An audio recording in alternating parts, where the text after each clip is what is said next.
wabarakatuh. Alhamdulillahirabbil alamin.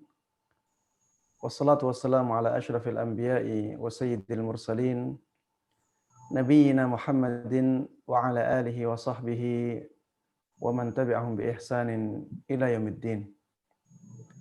Para jemaah sekalian yang semoga dimuliakan dan dirahmati oleh Allah Subhanahu wa taala. Alhamdulillah Allah Subhanahu wa taala memudahkan untuk kita bertemu dalam kajian ilmiah ini. Mudah-mudahan sebagaimana Allah Subhanahu wa taala telah memberikan kemudahan kepada kita bertemu muka dalam kajian ilmiah ini, mudah-mudahan juga Allah Subhanahu wa taala memberikan kepada kita atau memudahkan untuk kita mendapatkan ilmu yang bermanfaat, ilmu yang Allah berkahi, ilmu yang bisa memberikan kepada kita semuanya kebaikan, kemuliaan, dan kebahagiaan di dunia ini dan di akhirat nanti. Amin. Salawat dan salam semoga selalu tercurahkan, selalu terlimpahkan kepada Nabi yang sangat kita cintai, Nabi yang sangat kita kagumi, Nabi yang selalu kita junjung tinggi, selalu kita taati dan kita percayai, Nabi Agung Muhammad sallallahu alaihi wasallam. Mudah-mudahan salawat dan salam tersebut juga terlimpahkan kepada seluruh keluarga beliau, seluruh sahabat beliau, dan seluruh kaum muslimin yang mengikuti beliau dan para sahabat yang dengan baik hingga hari akhir nanti. Ikhwati wa akhwati fillah, para jemaah sekalian, rahimani wa rahimakumullah. Topik kita pada kesempatan kali ini akan membahas tentang sabar. Sabar dalam bahasa bermakna menahan diri. Dan yang dimaksud dengan sabar dalam syariat ya adalah menahan diri dari 3 perkara. Menahan diri dalam 3 perkara. Yang pertama adalah menahan diri dalam melakukan ketaatan kepada Allah Subhanahu wa taala. Yang kedua, menahan diri dalam meninggalkan kemaksiatan-kemaksiatan kepada Allah Subhanahu wa taala. Dan yang ketiga adalah menahan diri dari musibah yang menimpa kita. Bersabar atas takdir yang telah Allah kehendaki menimpa kita. Inilah yang dimaksud dengan sabar dalam syariat Islam. Inti bersabar dalam syariat Islam adalah bersabar dalam 3 perkara ini. Dalam mentaati Allah Subhanahu wa taala butuh kesabaran. Ketika kita sholat berjamaah, kita harus sabar dalam menjalankannya. Karena di sana ada sesuatu yang menjadikan kita berat. Yang dengan itulah kita pantas dengan pahala dari Allah Subhanahu wa taala. Kemudian ketaatan-ketaatan yang lain juga demikian. Ya. Ketaatan-ketaatan lain juga demikian. Ketika kita membaca Al-Qur'an misalnya, kita membutuhkan tenaga, membutuhkan waktu, membutuhkan pemaksaan diri agar mau membaca Al-Quran.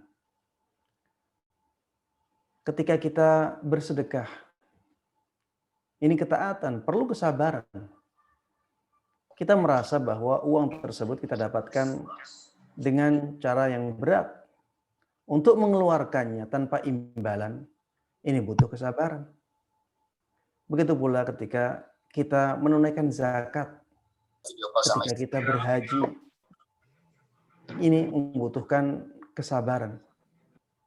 Kita harus sabar dalam menjalani ketaatan-ketaatan kepada Allah Subhanahu wa taala. Menuntut ilmu agama juga butuh kesabaran.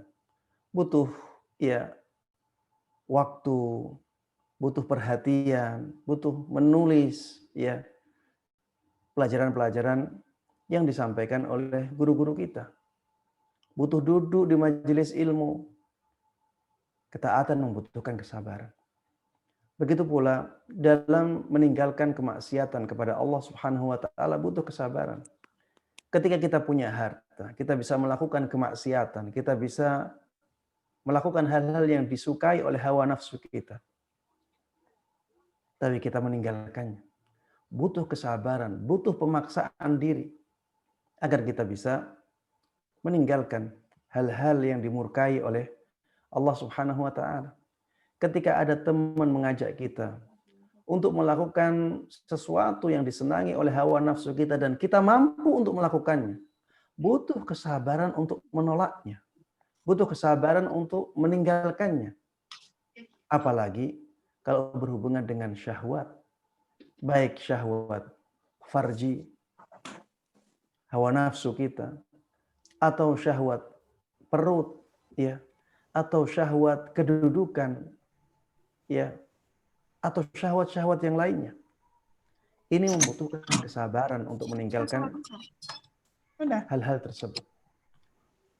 Dan yang ketiga adalah bersabar dalam menghadapi dan menjalani takdir Allah Subhanahu wa taala, terutama ketika musibah menimpa kita. Ini membutuhkan kesabaran.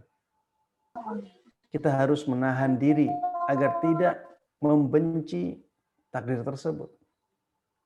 Kita harus menahan diri agar tidak mencela takdir itu dengan lisan kita. Kita harus menahan diri agar tidak menampakkan ketidaksukaan kita, ketidakrelaan kita terhadap takdir dengan perbuatan badan kita. Ini membutuhkan kesabaran. Ya. Inilah hakikat kesabaran dalam syariat dan tempat-tempat ya di mana kita harus bersabar. Kesabaran dalam syariat adalah kesabaran dalam 3 hal.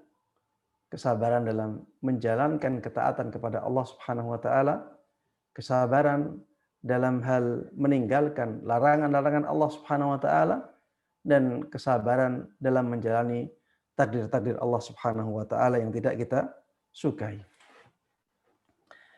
Ibnu Qayyim rahimahullahu taala mengatakan bahwa rukun kesabaran itu ada 3.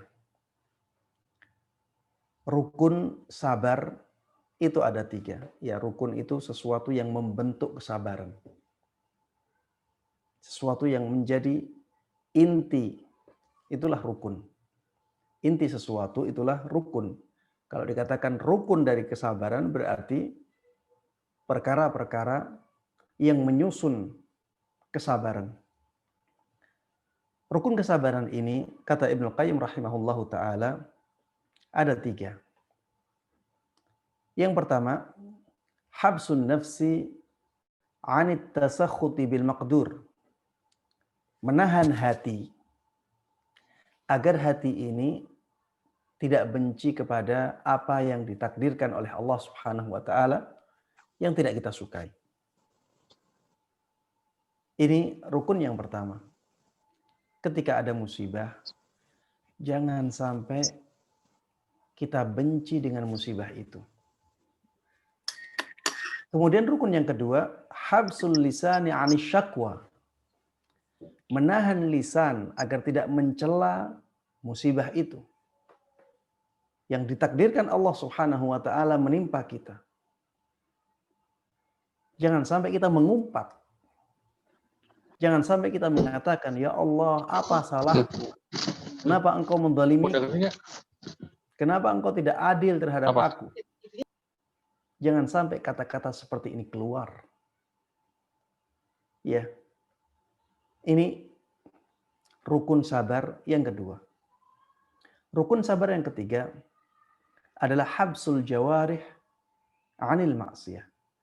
Menahan anggota badan dari melakukan kemaksiatan kepada Allah Subhanahu wa taala. Menahan anggota badan dari melakukan kemaksiatan kepada Allah Subhanahu wa taala. Misalnya, ketika kita tertimpa musibah, jangan sampai kita menampakkan sikap-sikap, perbuatan-perbuatan yang menunjukkan kita tidak rela, dengan musibah itu. Makanya Rasulullah Shallallahu Alaihi Wasallam dahulu pernah mengatakan, "Laisa minna man latamal khudud wa syaqqal juyub wa da'a bid'awal jahiliyah." Bukan termasuk golongan dari kami orang yang memukul-mukul wajahnya ketika ada musibah. Ya, ada orang-orang yang seperti ini. Wajahnya sendiri dipukuli. Ini tindakan yang menunjukkan ketidakrelaan seseorang terhadap takdir, terhadap musibah yang dikehendaki oleh Allah Subhanahu wa taala menimpa kita. Wasyaqqal juyub, bukan termasuk golongan kami orang-orang yang merobek-robek bajunya, merobek-robek pakaiannya ketika ada musibah yang menimpa dia. Ini tindakan yang menampakkan rasa tidak suka, rasa tidak rela terhadap musibah yang Allah takdirkan kepada manusia. Wada'a bid'awal jahiliyah. Dan dia meratap sebagaimana meratapnya kaum jahiliyah. Ini bukan golongan dari Nabi Muhammad sallallahu alaihi wasallam. Rasulullah katakan demikian. Bukan termasuk golongan dari kami orang-orang yang demikian. Karena dia tidak sabar dalam menghadapi musibah yang Allah takdirkan kepada kita, kepada Allah takdirkan kepada manusia. Kemudian poin yang penting juga difahami dalam masalah kesabaran di sini, bahwa tingkatan seseorang dalam menghadapi musibah itu ada 4. Ada 4 tingkatan seseorang dalam menghadapi musibah. Tingkatan yang pertama, yang paling rendah adalah ketika seseorang benci dengan musibah itu. Ini tingkatan yang tidak baik. Bisa benci dengan hatinya, bisa dia tampakkan kebencian itu dengan lisannya, dan kebencian itu bisa dia tampakkan dalam perbuatannya. Dan kita tadi sudah tahu contoh-contohnya.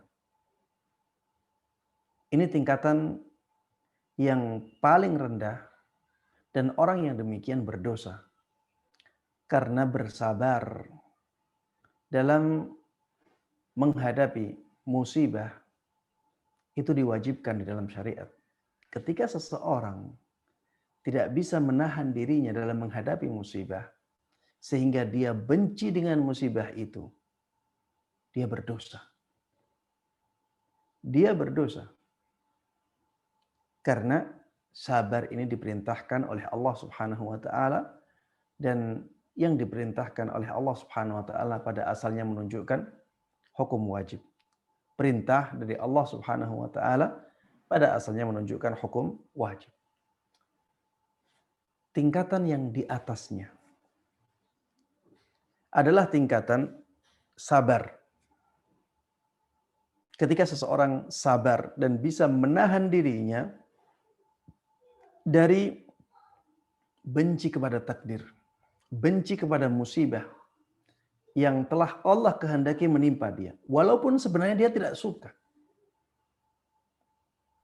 Tapi dia bisa menahan dirinya. Sebenarnya dia tidak suka dengan musibah itu. Tapi dia bisa menahan hatinya untuk tidak benci. Dia bisa menahan lisannya untuk mengatakan kata-kata yang menunjukkan tidak rela dengan takdir. Yang menunjukkan tidak rela dengan musibah yang telah Allah kehendaki menimpa dia. Dan dia bisa menahan anggota badannya dari menampakkan, dari melakukan hal-hal yang menunjukkan bahwa dia tidak suka dan tidak rela dengan takdir Allah Subhanahu wa taala. Ya. Ada orang-orang yang terkena musibah langsung membanting barangnya, membanting piringnya, ada yang membanting HP-nya, ya. Setelah itu dia menyesal dengan apa yang dia perbuat. Ini tindakan yang menunjukkan seseorang tidak rela dengan musibah yang telah Allah takdirkan kepada dia. Baik, bersabar terhadap musibah meskipun hatinya tidak suka. Ini tingkatan yang kedua. Tingkatan yang di atasnya lagi adalah ketika seseorang rela, hatinya benar-benar menerima. Kalau orang Indonesia mengatakan hatinya ikhlas dengan musibah yang telah dikehendaki oleh Allah Subhanahu wa taala menimpa dia. Dia tidak ada bedanya keadaannya antara terkena musibah dengan tidak terkena musibah. Seakan-akan tidak ada musibah yang menimpa dia sama sekali. Ketika keadaan seseorang sama antara terkena musibah dengan tidak terkena musibah, hatinya tenang, ya, hatinya rela, benar-benar rela, benar-benar lapang, walaupun ada musibah, maka ini merupakan seseorang yang mempunyai tingkatan yang tinggi dalam kesabarannya. Dan tingkatan yang paling tinggi di atas ini adalah tingkatan syukur. Ketika seseorang bisa mensyukuri musibah yang menimpa dia. Dan ini tingkatan yang paling tinggi. Orang yang paling mulia dalam kesabaran adalah orang yang bisa bersyukur kepada Allah Subhanahu wa taala ketika ada musibah yang menimpa dia. Ketika datang musibah tersebut, dia malah memuji Allah Subhanahu wa taala. Sebagaimana dilakukan oleh Rasulullah sallallahu alaihi wasallam. Beliau memuji Allah Subhanahu wa taala. Alhamdulillah ala kulli hal. Ketika musibah menimpa beliau, beliau mengatakan, segala puji bagi Allah Subhanahu wa taala dalam semua keadaan. Orang yang bisa seperti ini menjadi orang yang paling tinggi kedudukannya dalam hal kesabaran. Dan Mustafa Adar ini kita harus bisa melihat sisi-sisi baik dari musibah. Seperti misalnya orang kalau terkena musibah berarti dia diberikan kesempatan oleh Allah Subhanahu wa taala untuk menempati tingkatan yang lebih tinggi dari sebelumnya, dari keadaan sebelumnya, keadaan sebelum dia mendapatkan musibah. Misalnya dengan mengingat-ingat bahwa dengan musibah maka Allah Subhanahu wa taala akan memberikan ampunan yang agung kepada dia. Dengan bersabar dalam musibah, misalnya seseorang akan dicintai oleh Allah Subhanahu wa taala. Ketika seseorang bisa bersabar dalam musibah, itu menunjukkan bahwa Allah Subhanahu wa taala senang kepada dia. Allah Subhanahu wa taala menginginkan kebaikan untuk dia. Ketika seseorang bisa melihat sisi-sisi baik dari sebuah musibah, maka ini akan menjadikan dia bersyukur dengan adanya musibah yang menimpa dia. Dia akan bisa mendapatkan atau bisa sampai pada derajat mensyukuri musibah yang menimpa dia. Ya, inilah beberapa hal yang berkaitan dengan sabar, ya, yang sangat penting untuk kita ketahui. Taib, di dalam bab sabar ini Imam Nawawi rahimahullahu taala membawakan banyak ayat yang menunjukkan tentang keutamaan bersabar. Begitu pula ya banyak sekali hadis yang disampaikan oleh Imam Nawawi rahimahullahu taala dalam bab ini. Taib, kita akan baca ya sebagian besar dari ayat-ayat dan hadis-hadis yang dibawakan oleh Imam Nawawi rahimahullahu taala dalam bab sabar ini. Ayat yang pertama yang dibawakan oleh beliau adalah firman Allah Subhanahu wa taala dalam surat Al Imran ayat 200. Allah Subhanahu wa taala berfirman, "Ya ayyuhalladzina amanu isbiru wasabiru warabitu wattaqullah la'allakum tuflihun." Ya. Wahai orang-orang yang beriman, bersabarlah kalian dalam meninggalkan kemaksiatan. Wasabiru, dan bersabarlah kalian dalam menjalani ketaatan. Kemudian di akhir ayat Allah Subhanahu wa taala katakan la'allakum tuflihun, agar kalian selamat, agar kalian beruntung. Di sini Allah Subhanahu wa taala memberikan perintah kepada kita. Isbiru, bersabarlah kalian dalam meninggalkan kemaksiatan. Wasabiru, bersabarlah kalian dalam menjalankan ketaatan. Dan pada asalnya perintah dalam syariat itu menunjukkan hukum wajib. Dan sesuatu yang wajib ini lebih dicintai oleh Allah Subhanahu wa taala daripada sesuatu yang sunnah. Makanya dalam sebuah hadis qudsi Allah Subhanahu wa taala berfirman, "Wa ma taqarraba ilayya 'abdi bi syai'in ahabba ilayya mimma aftaradtuhu 'alaihi." Tidaklah seorang hamba bertaqarrub kepadaku dengan sesuatu yang lebih aku cintai melebihi sesuatu yang aku wajibkan kepada dia. Ini menunjukkan bahwa Allah Subhanahu wa taala lebih mencintai amalan-amalan yang wajib daripada amalan-amalan yang sunnah. Dan sabar termasuk amalan wajib. Berarti lebih dicintai oleh Allah Subhanahu wa taala daripada amalan-amalan yang sunnah. Ayat yang kedua yang dibawakan oleh Imam Nawawi rahimahullahu taala dalam menjelaskan tentang keutamaan bersabar adalah ayat di surat Al-Baqarah ayat 155. Allah Subhanahu wa taala berfirman, "Wala nabluwannakum bisyai'im minal khaufi wal ju'i wa naqsim minal amwali wal anfusi wath thamarat wa basyiris sabirin." Kami benar-benar akan memberikan ujian kepada kalian dengan ketakutan, dengan rasa takut. Rasa takut ini ujian dari Allah Subhanahu wa taala. Kadang-kadang ya kita dalam keadaan takut kepada sesuatu. Ada sesuatu yang menjadikan kita takut. Dan itu merupakan musibah. Misalnya, ya, keadaan tidak aman di daerah kita misalnya. Ada banyak penjambretan, ada banyak pencurian, ada banyak tindakan-tindakan anarkis.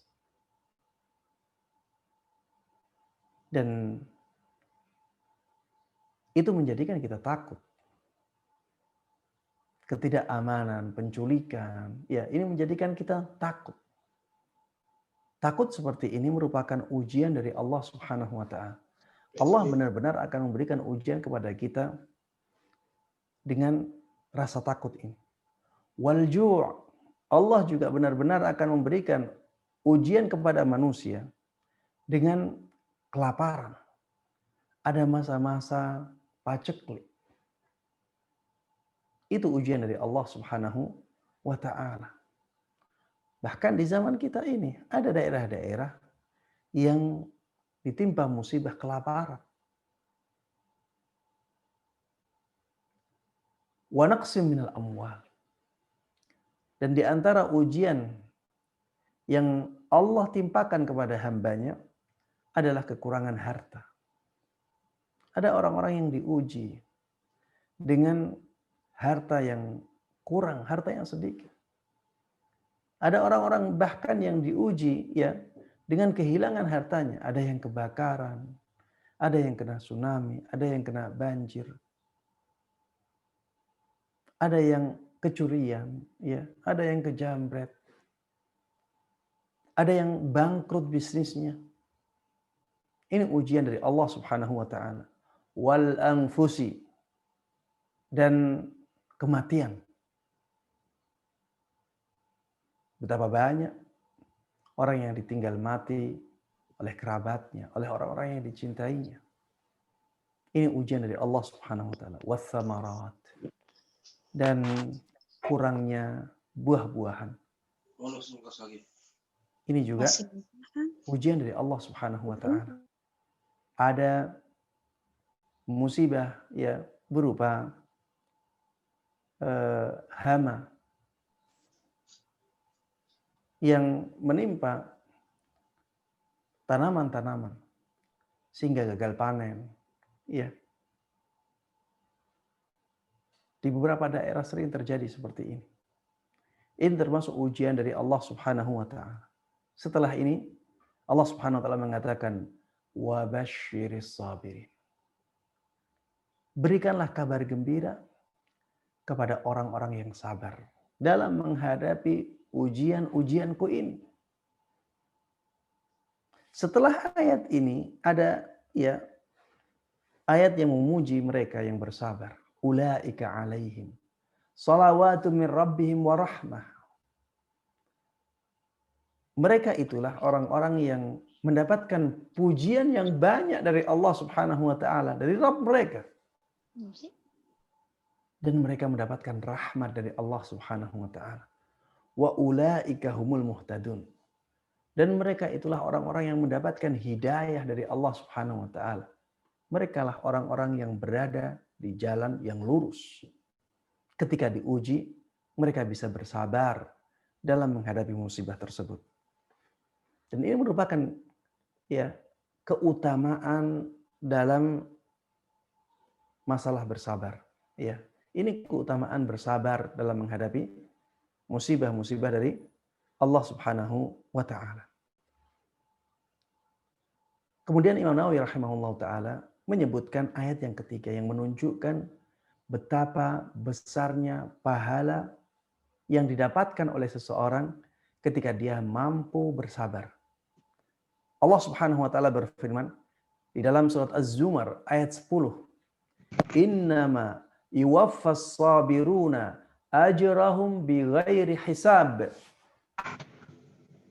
Sungguh orang-orang yang bersabar akan disempurnakan pahalanya oleh Allah Subhanahu wa taala dengan tanpa hitungan, tanpa batas. Terserah Allah Subhanahu wa taala dalam memberikan pahala kepada dia. Dan ini menunjukkan betapa tingginya pahala yang didapatkan oleh seseorang yang mampu bersabar ketika menghadapi musibah. Ketika Allah katakan tanpa hitungan, ini berarti kadarnya dikembalikan kepada Allah Subhanahu wa taala. Dan ini menunjukkan betapa besarnya pahala yang didapatkan oleh orang yang bersabar. Kenapa demikian? Karena Allah Subhanahu wa taala itu zat yang maha luas karunia-Nya. Kita bisa bayangkan ya, keluasan karunia Allah Subhanahu wa taala melalui hadis Nabi Muhammad sallallahu alaihi wasallam yang mengatakan dan hadis ini hadis qudsi. Allah Subhanahu wa taala berfirman, seandainya manusia dari awal sampai akhir, jin dari awal sampai akhir, mereka semuanya berada di satu tempat dan mereka semuanya memohon kepada Allah Subhanahu wa taala apapun yang mereka inginkan dan Allah kasih semuanya, maka itu semuanya tidak akan mengurangi karunia yang ada di sisi Allah Subhanahu wa taala kecuali seperti jarum yang dimasukkan ke dalam lautan kemudian diangkat. Apakah jarum tersebut bisa mengurangi air laut itu? Tidak ada sama sekali. Tidak bisa sama sekali. Seakan-akan air laut tidak terkurangi sama sekali. Bagaimana air yang menempel di jarum apabila dibandingkan dengan air laut yang sangat luas itu, yang sangat banyak itu. Tidak ada bandingannya sama sekali. Itu kalau Allah Subhanahu wa taala sudah memberikan karunia-Nya kepada semua manusia, semua jin ketika mereka meminta apapun yang mereka minta. Karunia Allah Subhanahu wa taala sangat luas sekali. Sangat banyak sekali, tidak bisa kita bayangkan. Dat yang demikian. Kemudian Allah Subhanahu wa taala Maha Pemurah. Ketika dikatakan pahalanya terserah Allah Subhanahu wa taala. Pahalanya tidak ada batasannya. Dat yang demikian tidak akan memberikan sedikit. Karena karunia-Nya sangat luas dan Dia adalah zat yang Maha Pemurah. Maka pahala bersabar ya ini sangat besar sekali. Makanya ya kita harusnya memilih sikap bersabar dalam menghadapi musibah. Kita harusnya bersabar dalam menjalankan ketaatan kepada Allah Subhanahu wa taala. Kita harusnya memilih bersabar dalam meninggalkan kemaksiatan-kemaksiatan kepada Allah Subhanahu wa taala. Baik. Ayat yang berikutnya yang dibawakan oleh Imam Nawawi rahimahullahu taala untuk menjelaskan keutamaan bersabar adalah ayat dari surat Asy-Syura. Ayat 43. Allah Subhanahu wa taala berfirman, "Walaman sabara wa ghafara inna dzalika lamin azmil umur." Inna dzalika lamin azmil umur. Orang yang bersabar dari gangguan manusia dan memaafkan dalam keadaan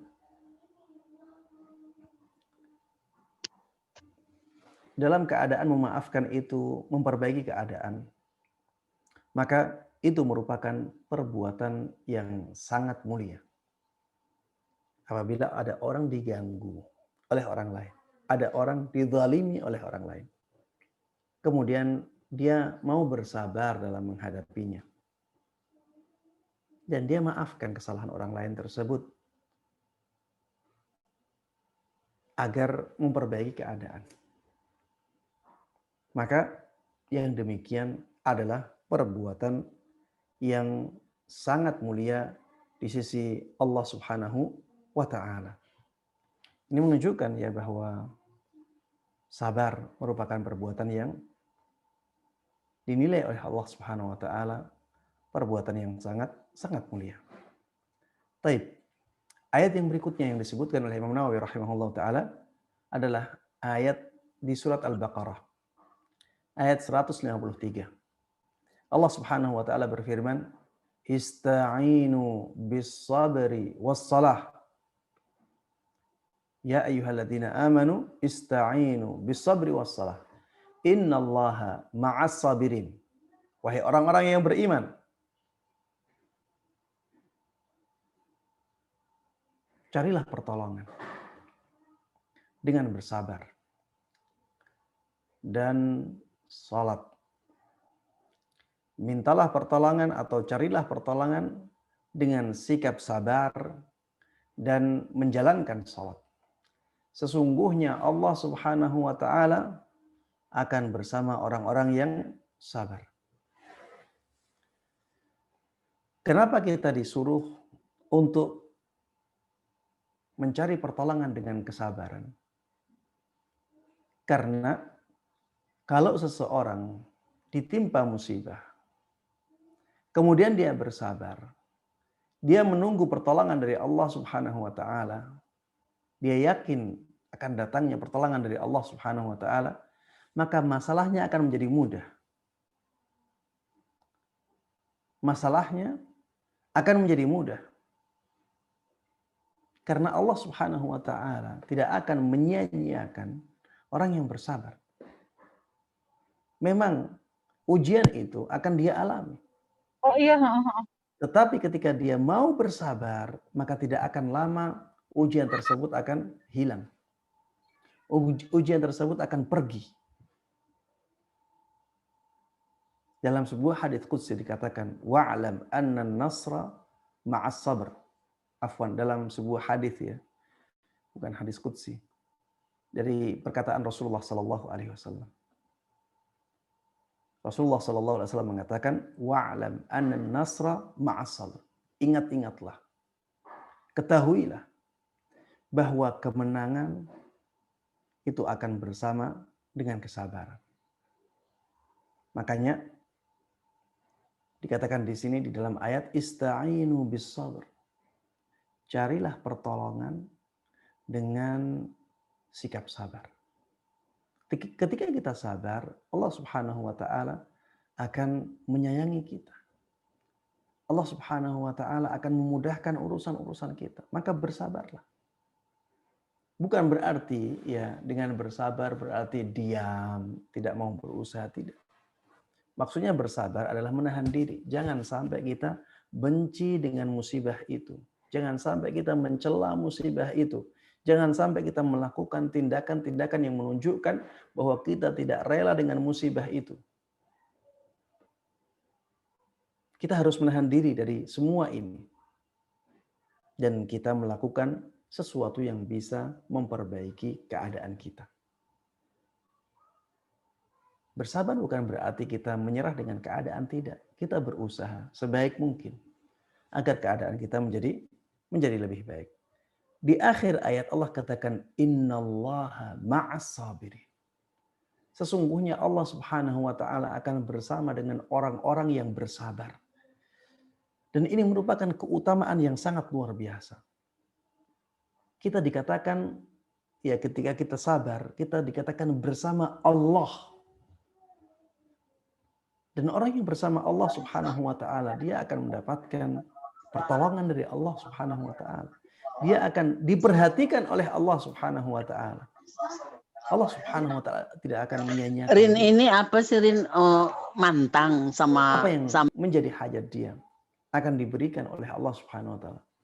Allah akan memenangkan dia. Tahu kelepon Allah tapi akan membantu bikinnya dia. gitu loh. Innallaha ma'as sabirin. Ini merupakan hiburan yang sangat luar biasa bagi mereka yang bersabar. Sesungguhnya Allah akan selalu bersama dengan orang-orang yang sabar. Siapa yang tidak senang apabila bersama Allah Subhanahu wa taala? Siapa yang tidak bangga ketika bersama Allah Subhanahu wa taala? Maka bersabarlah dalam menjalani takdir Allah Subhanahu wa taala, dalam menjalani musibah yang telah dikehendaki oleh Allah Subhanahu wa taala menimpa. Baik. Ayat yang berikutnya yang disebutkan oleh Imam Nawawi rahimahullahu taala dalam menjelaskan tentang keutamaan bersabar adalah ayat di surat Muhammad ayat 31. Allah Subhanahu wa taala berfirman, "Walanabluwannakum hatta na'lamal mujahidin minkum was-sabirin." Dan kami benar-benar akan memberikan ujian kepada kalian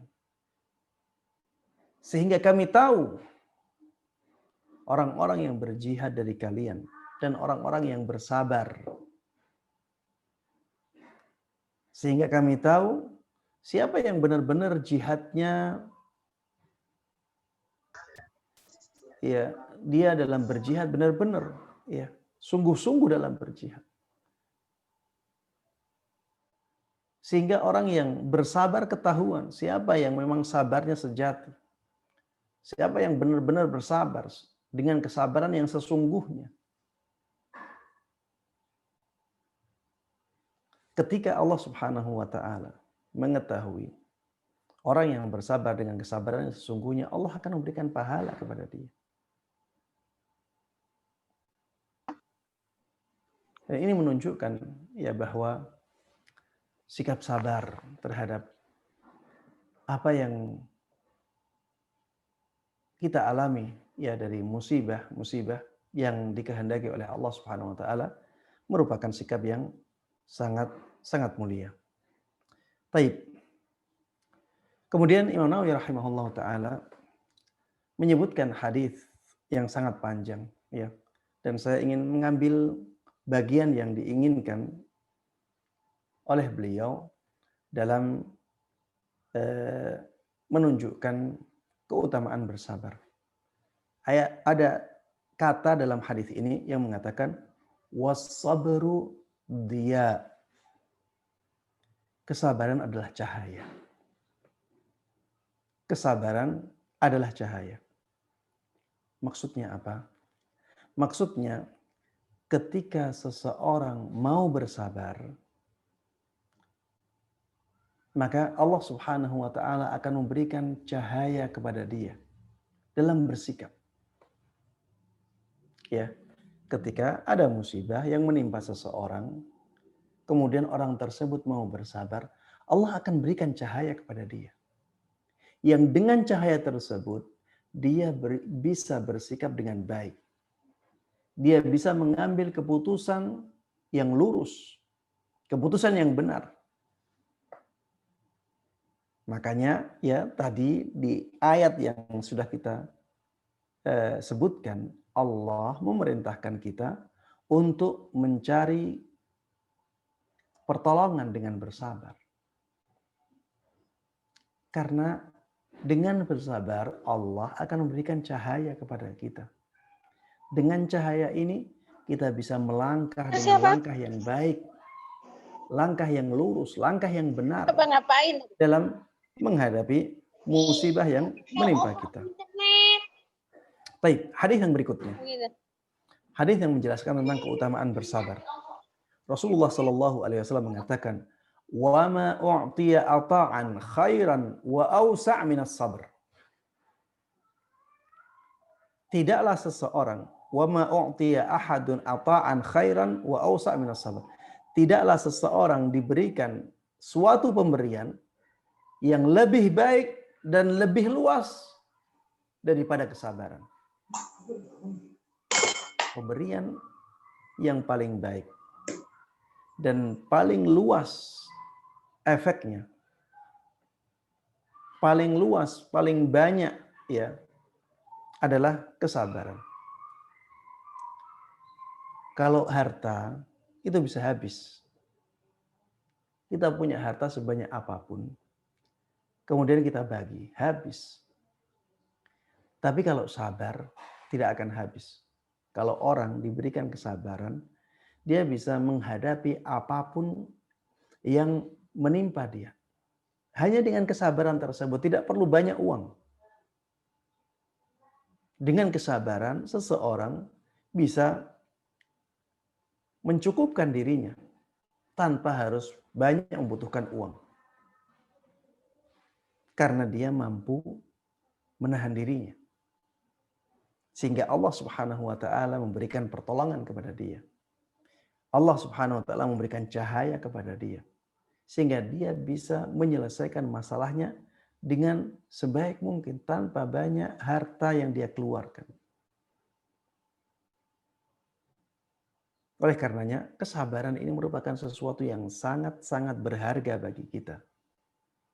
Tidaklah seseorang diberikan suatu pemberian oleh Allah Subhanahu wa taala yang lebih baik dan lebih luas daripada kesabaran.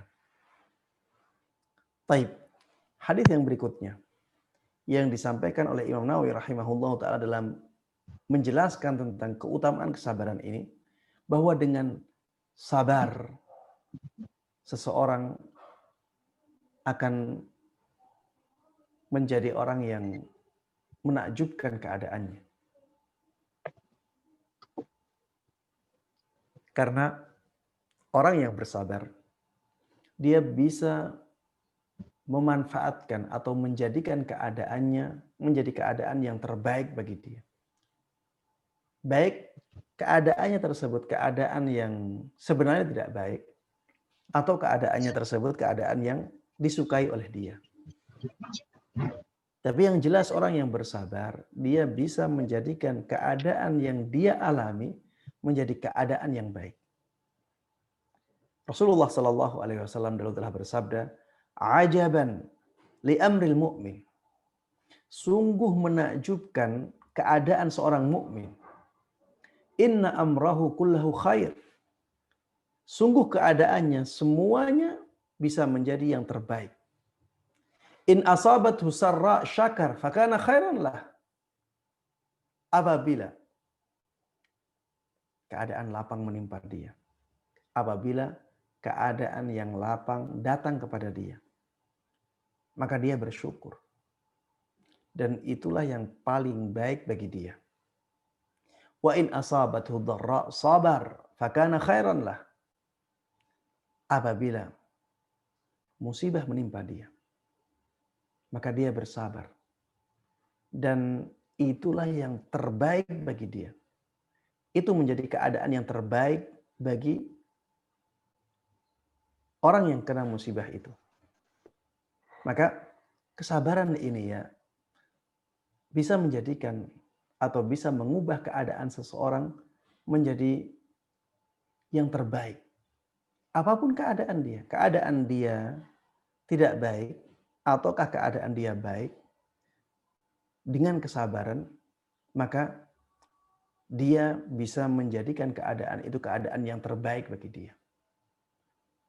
Ketika keadaan lapang, dia bisa bersabar untuk tetap berada di atas jalan yang lurus, maka itu menjadi yang terbaik bagi dia. Dia bersyukur. Bersyukur itu juga sebenarnya adalah buah dari bersabar. Ketika seseorang yang mendapatkan kenikmatan, mendapatkan rizki, mendapatkan kelapangan, kemudahan keadaan, dan dia bersabar dalam keadaan itu, tidak melakukan kemaksiatan dengan kelapangan itu, dan dia mensyukuri nikmat-nikmat itu, maka dia menjadi orang yang terbaik.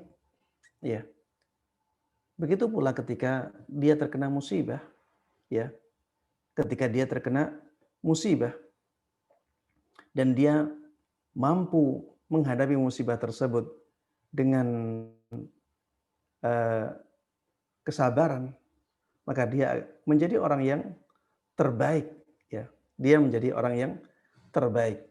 Intinya semua keadaannya bisa menjadikan dia menjadi seorang yang terbaik. Baik. Kemudian Imam Nawawi rahimahullah ta'ala menyebutkan banyak hadis ya. Saya dikasih waktu 40 menit.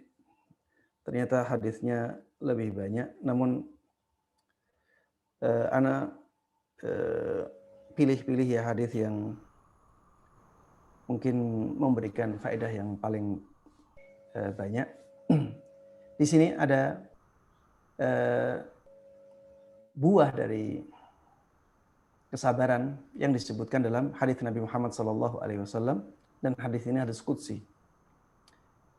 Allah Subhanahu wa taala mengatakan, "Ma li 'abdil mu'min 'indi jazaa'un idza qabadtu safiyahu min ahli dunya thumma ihtasabahu ilal jannah." Allah Subhanahu wa taala berfirman dalam hadis qudsi, tidak ada balasan untuk hambaku yang mukmin ketika aku mengambil nyawa orang yang dekat dan dia sayangi, orang yang dekat dengan dia dan dia sayangi, seperti anaknya, ya, atau orang tuanya, atau teman dekatnya yang dia cintai, atau saudara saudarinya yang sangat dia cintai. Kemudian dia bersabar. Diambil oleh Allah, orang ini mampu bersabar. Maka pahalanya adalah surga Allah Subhanahu wa ta'ala. Ini buah yang indah dari kesabaran seseorang. Ketika diuji dengan wafatnya orang-orang yang dicintai, kemudian mampu bersabar, maka Allah Subhanahu wa ta'ala akan menjanjikan surga bagi orang yang demikian.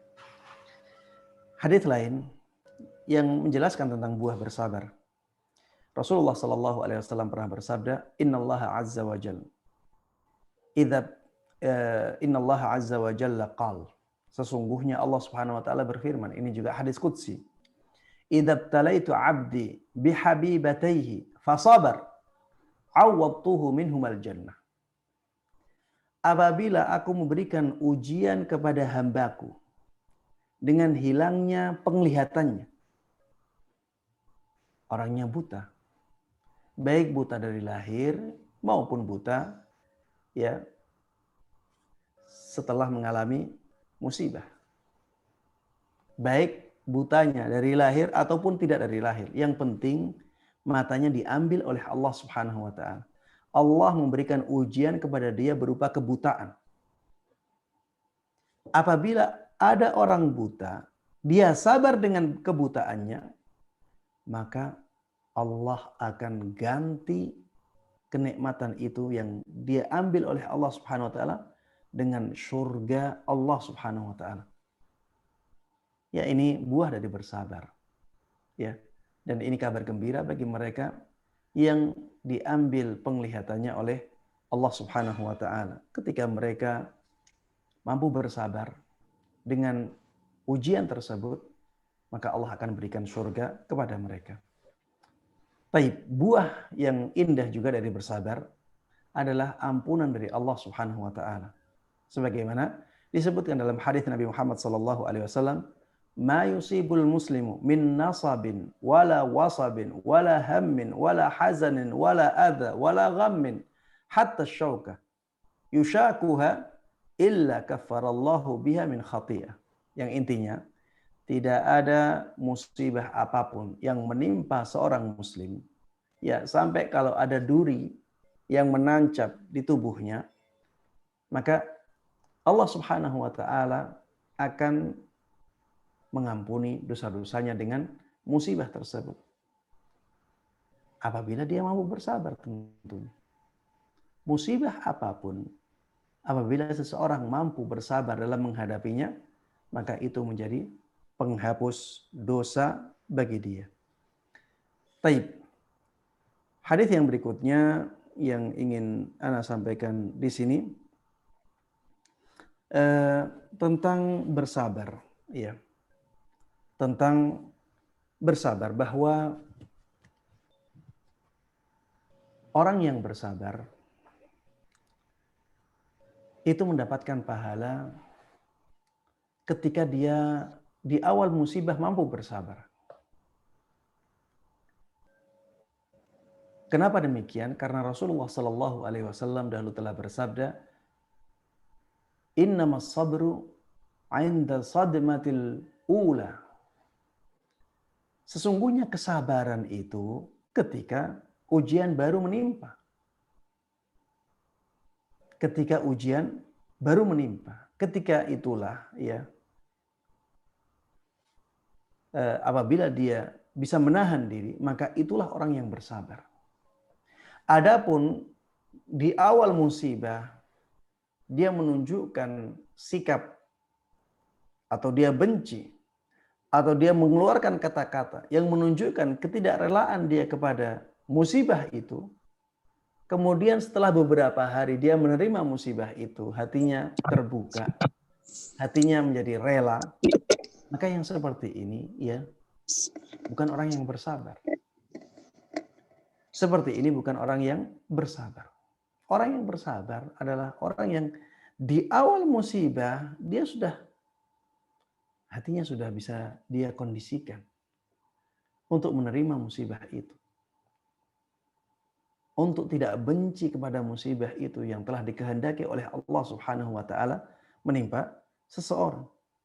Adapun apabila di awal musibah dia sudah menampakkan tindakan-tindakan yang menunjukkan dia tidak rela dengan takdir Allah itu, maka ya apabila setelah itu dia rela, maka di sini dia tidak mendapatkan pahala dari musibahnya, ya. Wallahu taala alam. Demikian yang bisa ana sampaikan. Mudah-mudahan yang sedikit ini bermanfaat bagi kita semuanya. Mudah-mudahan Allah berkahi ilmu kita dan mudah-mudahan Allah Subhanahu wa taala menjadikan kita semuanya orang-orang yang mendapatkan taufik untuk bisa mengamalkan ilmu yang sampai kepada kita dengan baik dan mudah, dan juga bisa mengajarkannya kepada orang lain. Amin amin ya rabbal alamin. Wassallallahu wasallama wa baraka ala nabiyyina Muhammadin wa ala alihi wa sahbihi wa man tabi'ahum bi ihsanin ila yaumiddin. Walhamdulillahi rabbil alamin. Alhamdulillah, terima kasih banyak Pak Ustadz. Untuk kajian hari ini topiknya mengenai sabar, yang barangkali dengan kondisi saat ini di tengah pandemi seperti ini, ujian kesabaran ini banyak sekali barangkali buat kita semua. Semua kita ya sebagai profesi dokter yang tadinya bisa praktek, sekarang ada yang harus membatasi diri. Ada yang tetap praktek tapi dengan kondisi yang ya kalau secara fisik agak tersiksa kita. Harus pakai masker double, harus pakai pakaian yang tebal, kemudian cuci tangan berkali-kali. Nah, kemudian juga barangkali buat yang sakit, ada yang khawatir untuk datang ke rumah sakit, ada yang menahan sakitnya, yang dari sisi masyarakat lain, ya yang dengan kondisi perekonomian seperti ini, barangkali juga untuk usaha banyak yang terhambat, tempat-tempat dia berjualan tertutup. Nah, barangkali ini topik yang sangat mengena sekali buat kita, dan saya lihat tadi dari kajian yang Pak Ustadz berikan, masih banyak sebetulnya yang perlu kita gali dari kesabaran ini. Tapi mudah-mudahan seperti yang Pak Ustadz sampaikan tadi, apa yang telah diberikan, kiranya ini bisa kita resapi dan kita amalkan dalam kehidupan kita sehari-hari. Untuk itu, baiklah, kita lanjutkan kepada sesi tanya jawab, dan barangkali ini karena pekan yang lalu kita tertunda untuk tanya jawab mengenai taubat, kami persilakan nanti hadirin sekalian untuk menyampaikan pertanyaannya terkait sabar dan taubat. Tapi sebelumnya barangkali kami izinkan kami untuk memberi kesempatan terlebih dahulu kepada guru-guru kami untuk barangkali menyampaikan barangkali ada pertanyaan atau ada tanggapan dari mengenai topik ini. Barangkali di sini ada Prof. Zaki dulu barangkali ya Prof ya. Silakan Prof. Sudah saya tulis itu, tolong dibaca. Oh udah Prof. Oh saya bacakan ya Prof ya. Ya.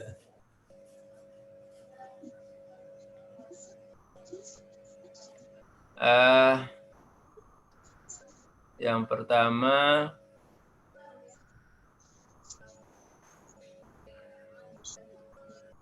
Assalamualaikum warahmatullahi wabarakatuh Pak Ustadz. Terima kasih Pak Ustadz ceramahnya yang sangat penting dalam kehidupan sehari-hari. Izin bertanya tentang sabar.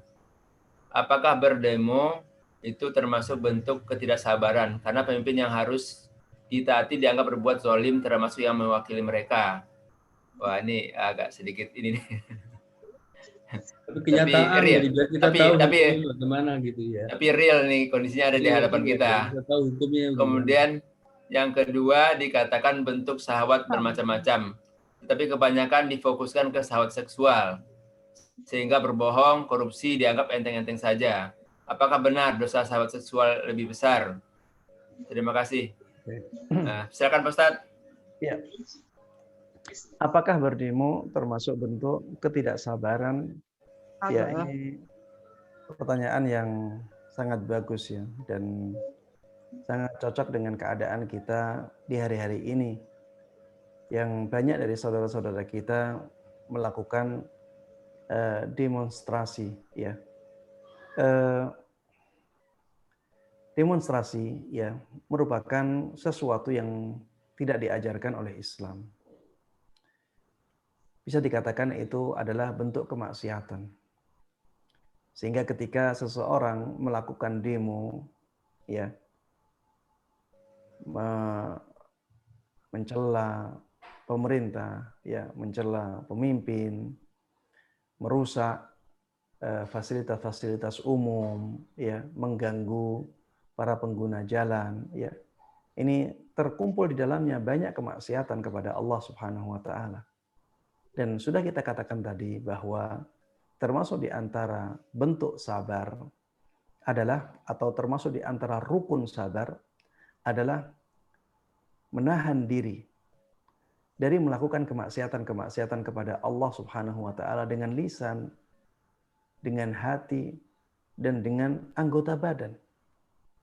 Dan di dalam demo ini terkumpul semua ini. Terkumpul semua ini. Tidak tahan ya dengan hatinya. Dia tidak tahan dengan lisannya. Dia tidak tahan dengan perbuatan badannya. Ini jelas ya. Tindakan tidak bersabar terhadap pemimpin yang zalim.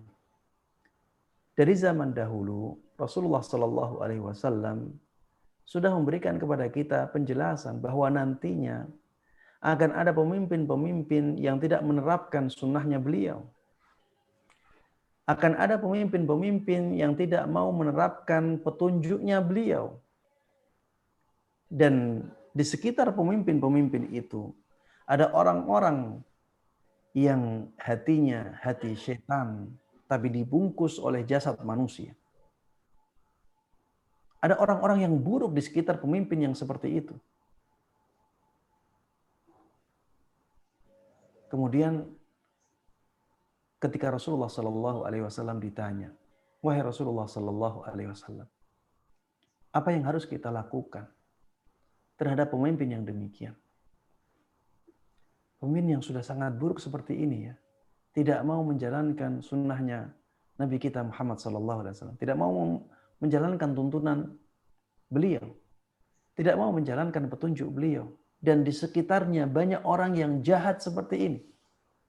Sampai gambaran Rasulullah SAW, coba kita bayangkan, orang dengan hati setan itu bagaimana? Orang yang sangat buruk sekali, banyak di sekitar pemimpin yang demikian. Tapi apa nasihat Rasulullah Sallallahu Alaihi Wasallam?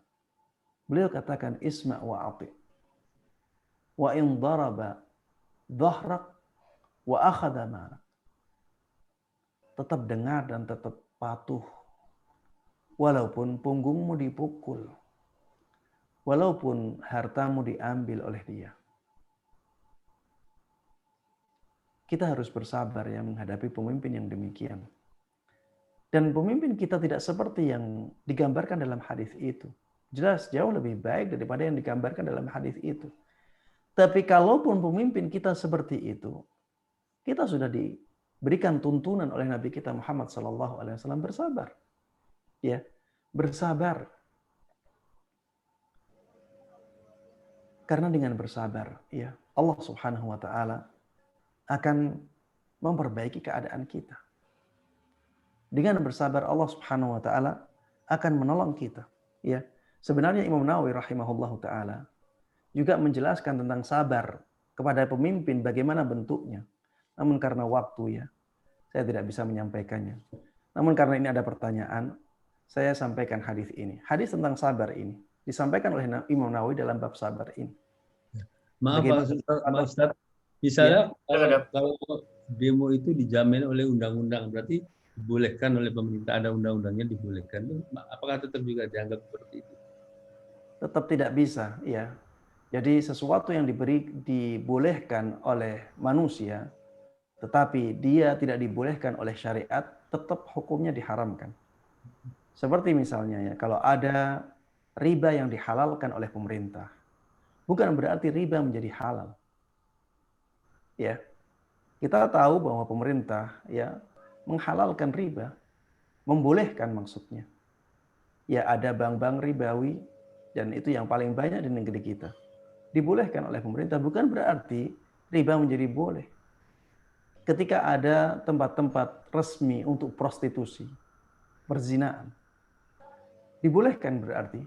Apakah berarti kita boleh berzina di tempat itu? Tidak.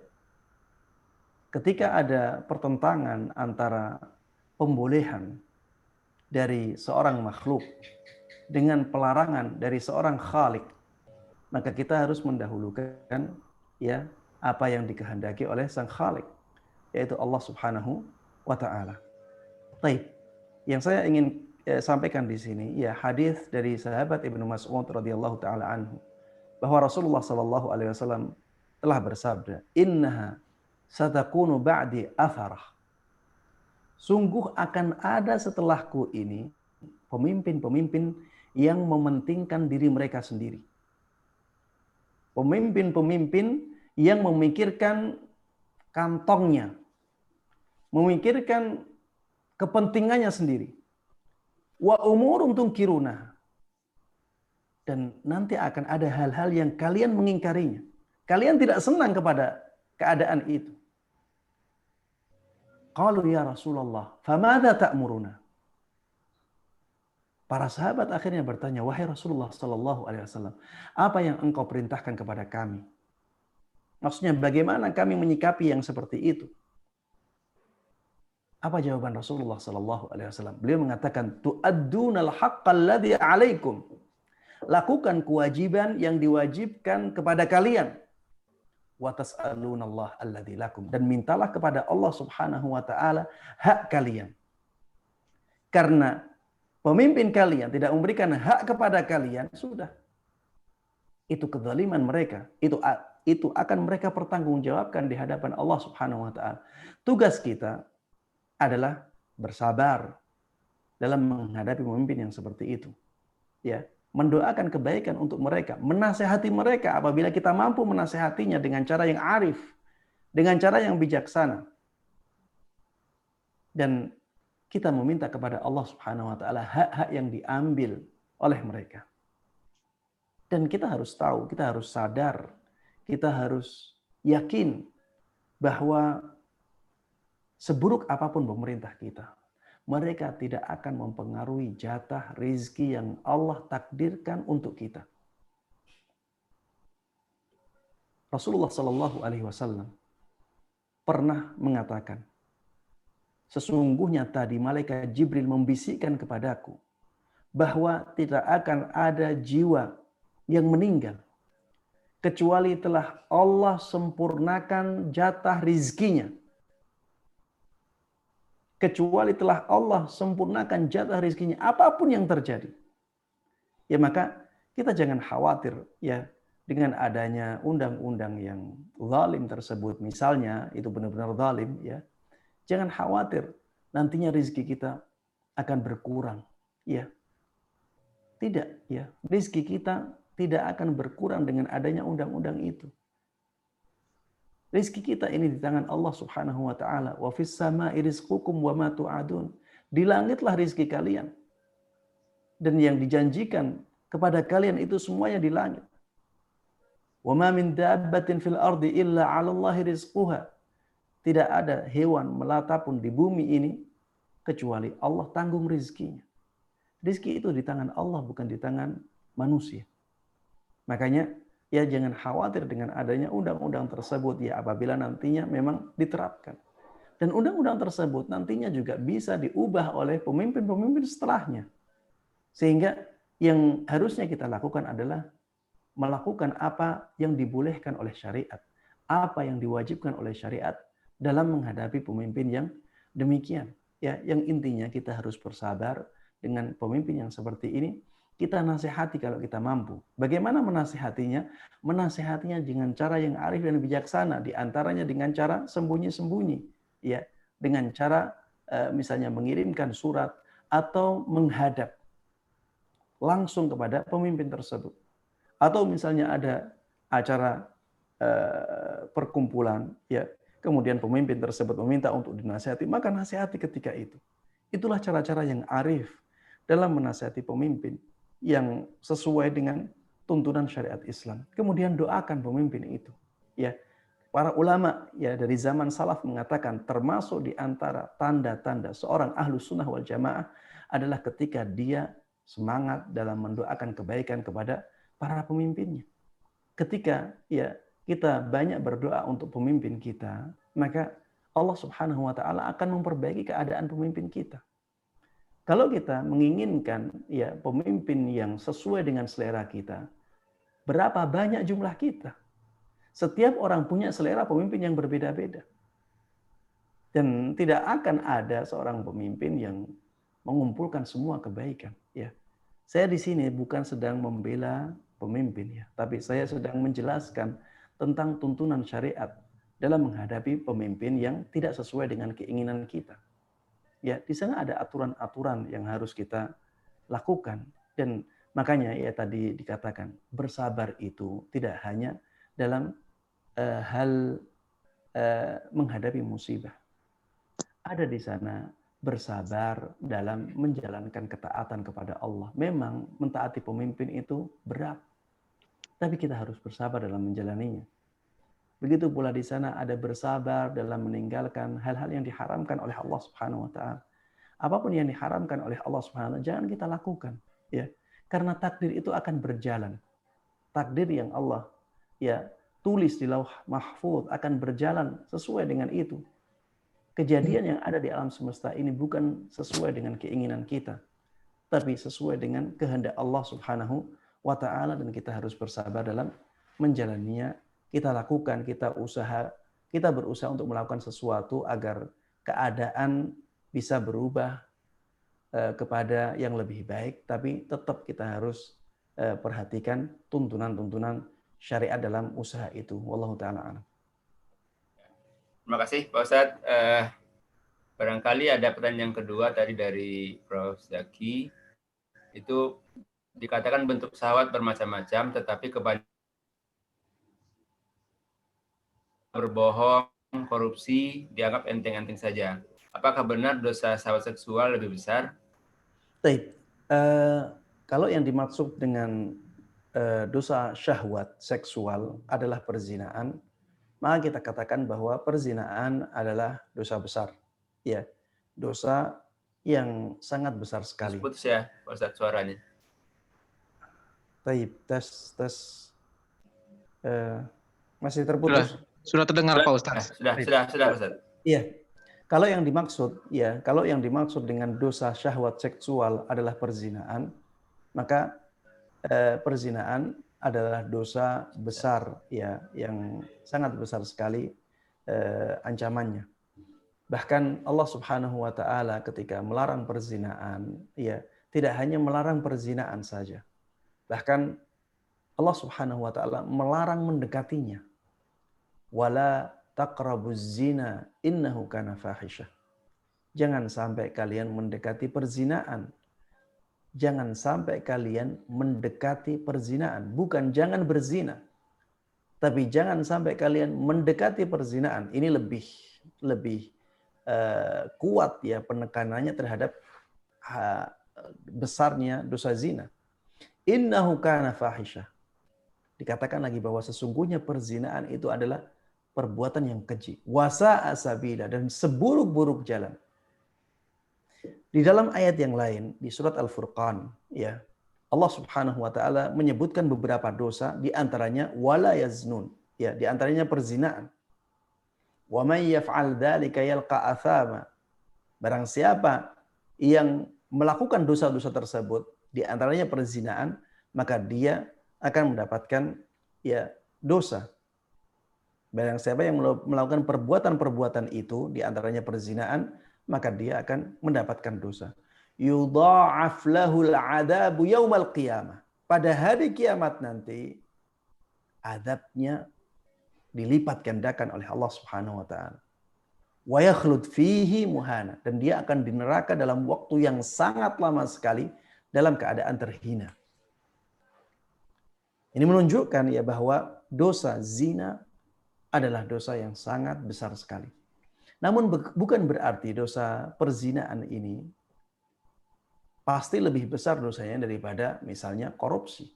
Belum tentu. Bisa jadi dosa korupsi lebih besar daripada dosa perzinaan. Karena dosa korupsi misalnya bisa merugikan masyarakat yang sangat banyak sekali. Bisa jadi dosa korupsi ini menjadi lebih besar. Dan saya tidak katakan bahwa dosa korupsi semuanya itu lebih besar daripada perzinaan, tidak. Karena ya korupsi ini memang merupakan tindakan mencuri. Dan mencuri juga dosa besar ya, tapi korupsi ini tidak bisa masukkan ke dalam pencurian sehingga tangannya bisa dipotong, tidak bisa. Karena ada syarat-syarat untuk hukuman mencuri yang berupa potong tangan. Sehingga korupsi ya dia tindakan mencuri uang rakyat. Dan dia dosa besar. Tapi bukan berarti dia lebih besar dari perzinaan. Namun korupsi ya apabila efek buruknya sangat besar sekali, bisa lebih besar dosanya daripada perzinaan. Wallahu taala a'lam. Berbohong ya juga dosa besar. Berbohong juga dosa besar. Bahkan Rasulullah Shallallahu Alaihi Wasallam pernah mengatakan, pernah ditanya, al-mu'minu yazni, apakah seorang mukmin itu berzina? Rasulullah mengatakan iya. Seorang mukmin bisa jadi dia berzina karena kalah dengan nafsunya. Al-mu'minu yasriq. Rasulullah ditanya lagi, apakah seorang mukmin bisa mencuri, bisa melakukan pencurian? Ya, Rasulullah mengatakan iya. Al-mu'minu yasriq. Seorang mukmin ya bisa jadi dia kalah dengan syahwatnya, kalah dengan setannya, akhirnya dia mencuri. Ketika ditanya, al-mu'minu yakdzib, apakah seorang mukmin itu bisa berbohong? Rasulullah mengatakan al-mu'minu la yakdzib. Seorang mukmin itu tidak berbohong, harusnya dia tidak berbohong. Ini menunjukkan ya bahwa dosa berbohong ini dosa yang sangat besar sekali. Ya, dosa yang bisa mengantarkan seseorang ke neraka Allah Subhanahu wa taala. Sehingga bisa jadi dosa berbohong ini bisa lebih besar dari dosa perzinaan. Ya, bisa jadi lebih besar dari dosa perzinaan, misalnya apabila efek dari bohongnya dia itu menimbulkan mudarat yang sangat besar sekali, melebihi mudarat yang ditimbulkan oleh perzinaan. Ya, wallahu taala alam. Ya, makasih Pak Ustadz. Mungkin tadi itu jawaban Pak Ustadz mengenai pertanyaan dari Prof. Zaki. Kita lanjut ya ke pertanyaan yang berikutnya Pak Ustadz ya. Baik. Pertanyaan dari Ibu Cynthia. Assalamualaikum Pak Ustadz. Izin bertanya bagaimana status seseorang yang terzolimi. Kemudian ia mengatakan aku maafkan orang tersebut, tapi secara hukum aku tetap mau memprosesnya sebagai peringatan. Apakah ini juga termasuk bersifat sabar? Ya. Silakan Pak Ustadz. Ya, pertanyaan yang sangat bagus ya. Ini dalam menghadapi orang yang menzalimi kita, maka bukan berarti memaafkan menjadi pilihan terbaik dalam semua keadaan. Bisa jadi ya memberikan pelajaran kepada orang yang menzalimi kita bisa jadi merupakan pilihan terbaik. Makanya sebagian ulama mengatakan ya dalam menafsiri firman Allah Subhanahu wa taala, "Wala man sabara wa ghafara inna dzalika lamin azmil umur." Orang yang bersabar dengan kezaliman orang lain dan dia memaafkan kezaliman itu, maka itu merupakan perbuatan yang sangat mulia. Ada yang mengatakan bahwa yang dimaksud dengan memaafkan kesalahan atau kezaliman orang lain tersebut ketika memaafkannya menjadikan keadaan lebih baik. Tapi apabila memaafkan kezaliman orang lain menjadikan orang lain tersebut semakin balelo, ya, semakin bermudah-mudahan dalam menzalimi orang lain, maka memaafkan dia tanpa memprosesnya, tanpa memberikan pelajaran untuk dia, maka ini malah menjadi pilihan yang tidak baik. Oleh karenanya, ya menjadi tidak masalah sama sekali apabila kita bersabar menghadapi kezaliman orang lain, tapi kita ingin memprosesnya secara hukum agar dia jeda, agar dia mendapatkan pelajaran, ya, agar keadaan dia menjadi lebih baik ketika di penjara misalnya. Ya seperti ini tidak bertentangan dengan syariat sama sekali. Ya, apalagi kalau kita berada di negara hukum dan kita bisa memberikan pelajaran kepada dia dengan cara-cara yang diperbolehkan oleh hukum. Wallahu taala alam. Terima kasih. Pak Ustadz, mungkin saya ikut menambahkan sedikit ya, Pak Ustadz, Ya. pertanyaan ini. Misalnya dengan kondisi kita sekarang ya, kalau seandainya misalnya dia menyerahkan kepada proses hukum, yang produk hukumnya yang tidak sesuai dengan syariat, itu kira-kira bagaimana? Atau dia lebih baik memaafkan tanpa diproses, atau kita membiarkan dia untuk diproses dengan hukum yang tidak sesuai dengan syariat? Iya, kita harus tahu ya bahwa hukum dalam sebuah negara itu terbagi menjadi 3. Hukum dalam sebuah negara itu terbagi menjadi 3. Yang pertama adalah hukum yang benar-benar sesuai dengan dalil. Dalil mengatakan A, hukumnya itu mengatakan A. Yang kedua, hukum yang benar-benar bertentangan dengan dalil. Dalilnya mengatakan A, hukum itu mengatakan B. Ya. Yang seperti ini tidak boleh kita ambil. Hukum yang seperti ini tidak boleh kita ambil. Hukum yang ketiga adalah hukum yang membatasi sesuatu yang tidak ada batasannya dalam syariat. Jadi syariat misalnya memberikan penjelasan bahwa tindakan kezaliman itu harus, misalnya tindakan kezaliman itu bisa mendatangkan hukuman. Syariat mengatakan demikian, misalnya fa in aqabtum fa'aqibu bimithli ma uqibtum bih. Apabila kalian memberikan hukuman, maka berikan hukuman yang setimpal dengan kezaliman dia. Berarti syariat ya memberikan izin kepada kita untuk memberikan hukuman kepada orang lain. Tapi syariat tidak membatasi hukuman itu bagaimana. Sehingga kalau misalnya seorang hakim memberikan denda berupa nominal uang tertentu, yang ini tidak ada dalilnya dalam syariat secara khusus, maka bukan berarti hukum yang seperti ini menyelisih hukum syariat. Hukum ini masih selaras dengan hukum syariat, karena itu merupakan penerapan dari balasan kepada orang yang zalim.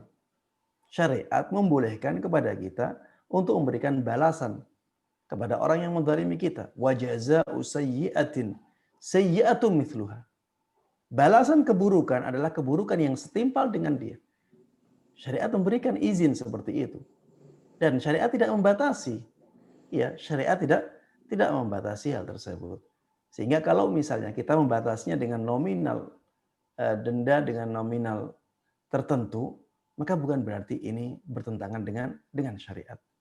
Sehingga kalau misalnya hukuman tersebut, hukuman berupa penjara, ya, dan penjara ini tidak ada dalam syariat secara khusus, tidak ada. Tapi dulu sudah ada penjara di zaman sahabat, ya, di zaman sahabat sudah ada sistem penjara ini. Sehingga ya yang seperti ini ya tidak bisa kita generalkan bahwa itu semuanya menyelisih syariat, tidak demikian, ya. Karena ada hukum-hukum yang memang didiamkan oleh syariat, ya, terutama dalam pembatasan-pembatasan. Wallahu taala a'lam. Terima kasih Pak Ustadz. Ya, kita lanjut ke pertanyaan berikutnya.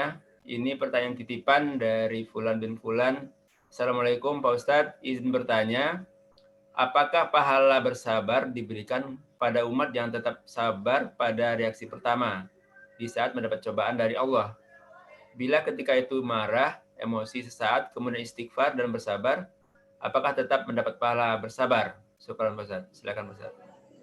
Iya, tadi sudah saya sampaikan bahwa ketika seseorang di awal musibah dia menampakkan tindakan yang tidak baik, ya, tindakan yang menunjukkan bahwa dia tidak rela terhadap musibah yang Allah takdirkan kepada dia, maka di situ ya kriteria bersabarnya sudah hilang. Kriteria bersabarnya sudah hilang. Karena Rasulullah katakan, innamas sabru 'inda sadmatil ula. Ya, kesabaran itu ketika musibah pertama kali datang. Ya. Ketika musibah pertama kali datang, dia bisa menahan dirinya dari melakukan tindakan-tindakan yang menunjukkan bahwa dia tidak rela kepada musibah yang Allah kehendaki menimpa dia.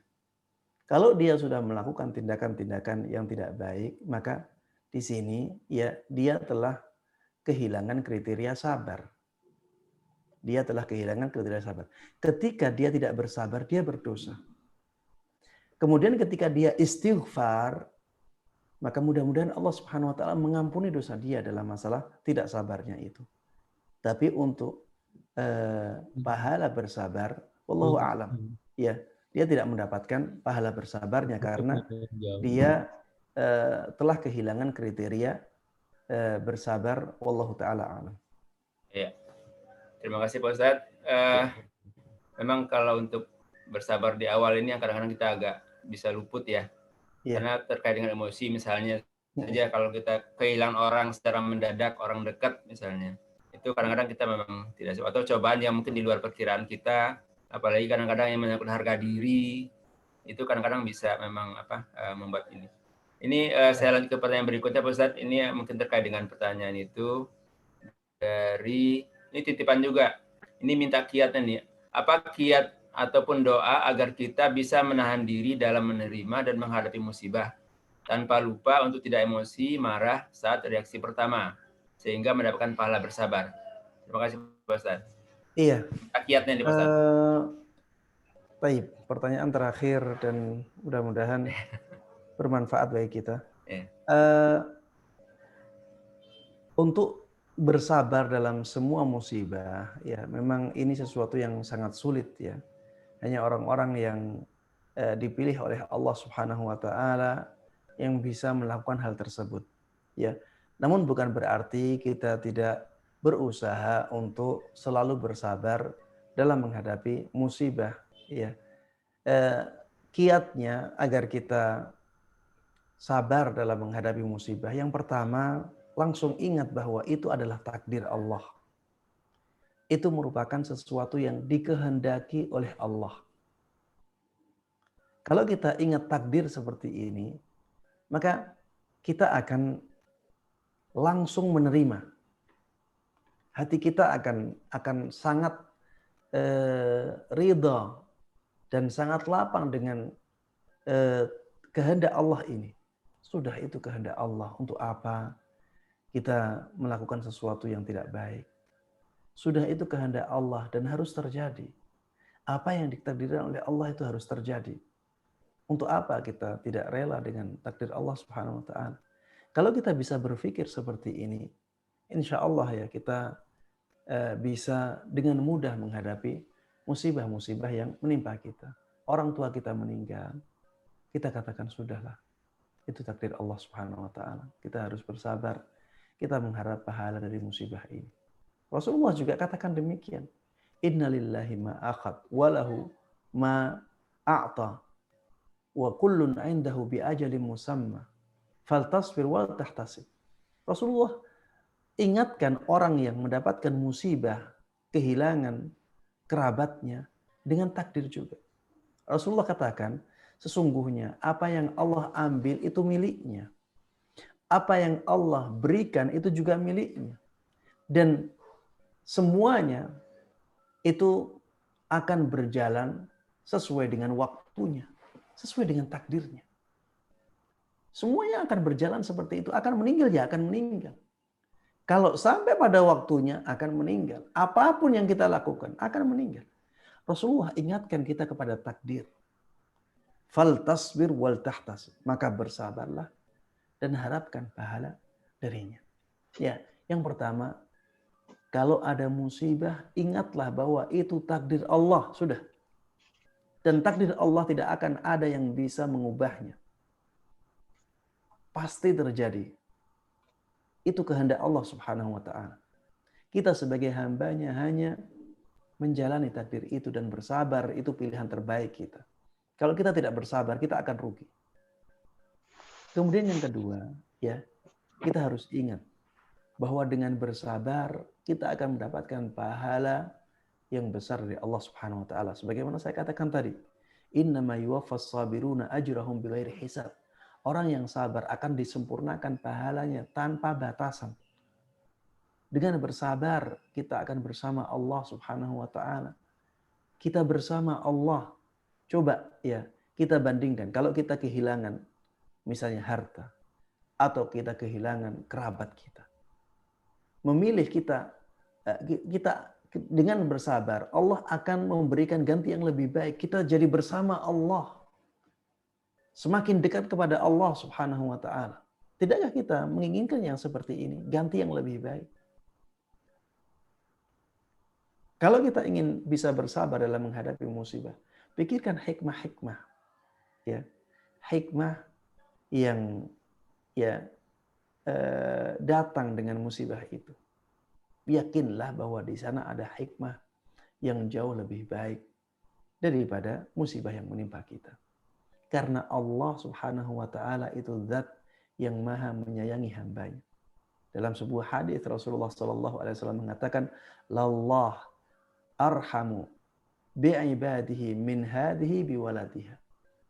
Sungguh Allah Subhanahu wa taala itu lebih sayang kepada para hambanya melebihi ibu ini kepada anaknya yang disusuinya.